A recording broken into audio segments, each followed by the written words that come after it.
November 26th. I have to journal right now.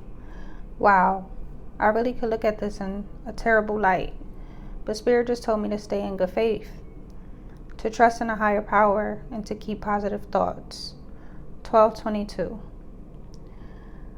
I don't want to be here with nothing. That was not my intention. I can feel it. All these small signs show me that the divine is bringing all the big things into my reality. I have no desire to sleep outside or to even stay awake beyond the need for sleep I currently have. My body is exhausted. My mind can't even catch a break, and my spirit is trying to keep me up as upbeat as possible. How can I build in this physical state? Whatever you do, don't fold. I'm determined, but I never foresaw myself being in this predicament. Why not you? She said.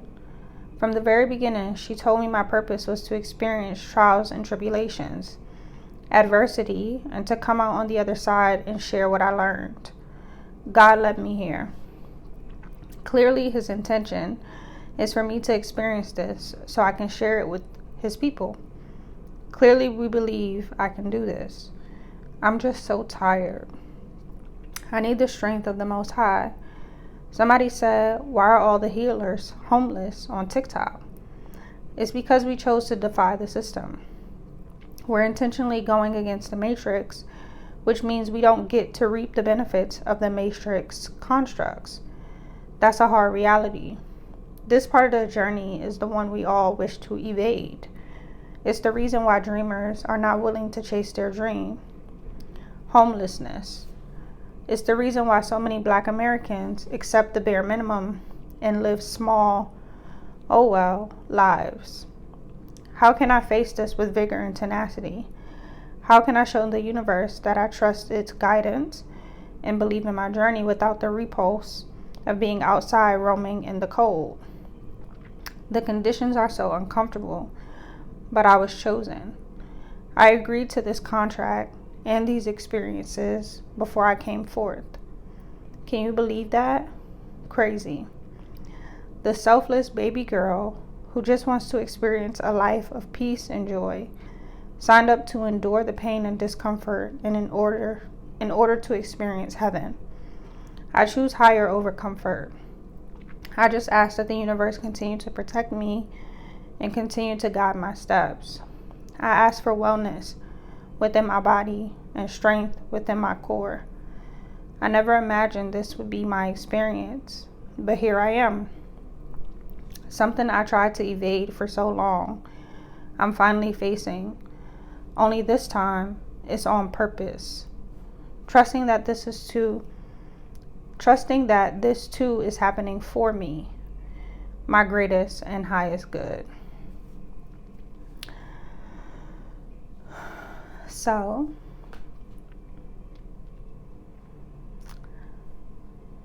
I got to the airport. I got to the hotel and I slept there, but I was awakened from one of my naps. And the security guard came and got me, and he told me that I had to go back downstairs and that I should sit in the lobby and kind of blend in so that nobody would, kind of know that I was there. And he said,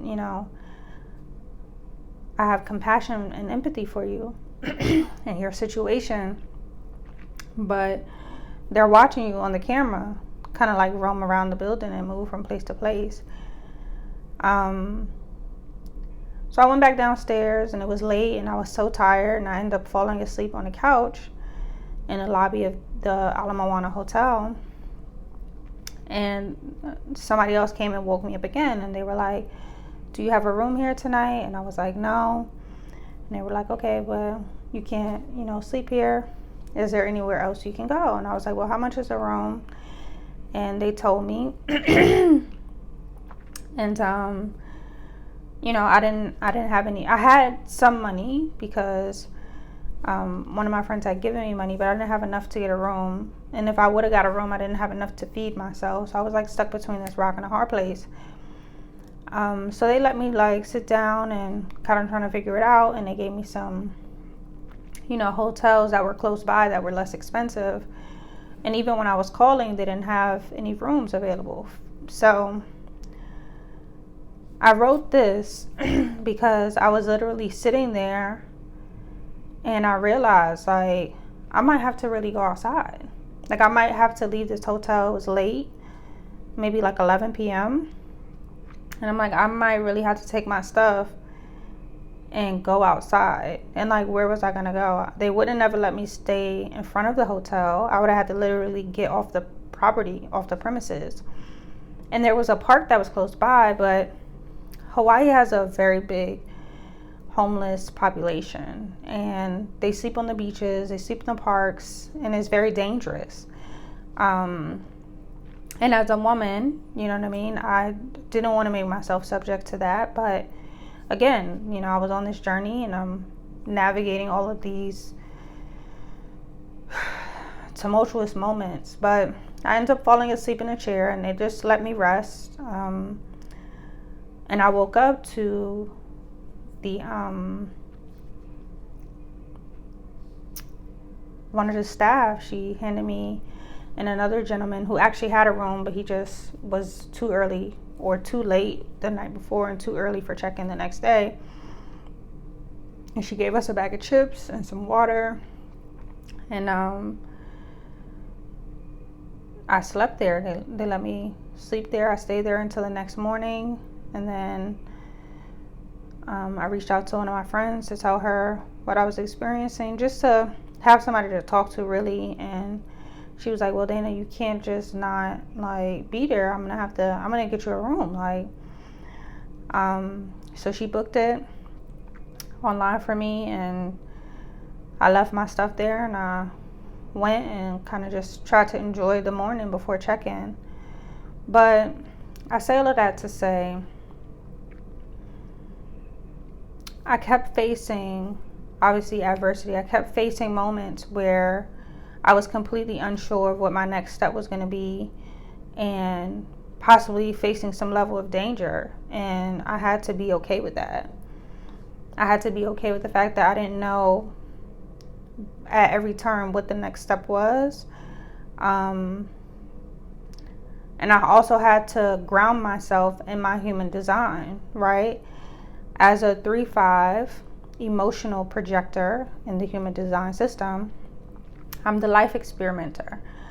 My intention, as an energetic being, as a human, is to experience the trials and tribulations of life, and to come and teach other people how to navigate them, how to avoid certain pitfalls, how to, strategically experience this earth. And once I learned that about myself, my whole life made more sense to me, because I've been experiencing, like most people, but in very odd and strange and, different ways, the hardships of life since I came into life.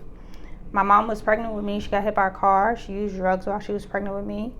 I had open heart surgery by the time I was 2 years old. Like, there's just been so many ups and downs, so many highs and lows in my life, that understanding my human design allows me to now look at it as just my job, right? As the role that I play on earth is to be the one to endure. So I can share my story with other people who endure, but also just with the masses of individuals who are fearful, so that they can see that there's nothing to be afraid of. Does it get uncomfortable? I'm not going to sit here and act like it doesn't. But if y'all remember, there was this quote back in the day, and because you like, did you die though? Oh, you didn't die. And also too as well, niggas die every day, B. So it's like, I'm not gonna not face life head on out of fear that I'm going to experience my demise, because that's inevitable. So I might as well have fun while I'm here. So like, comment, and subscribe. Follow me on Instagram at simply_DP. Thank you so much for being here with me. This is entry number 12.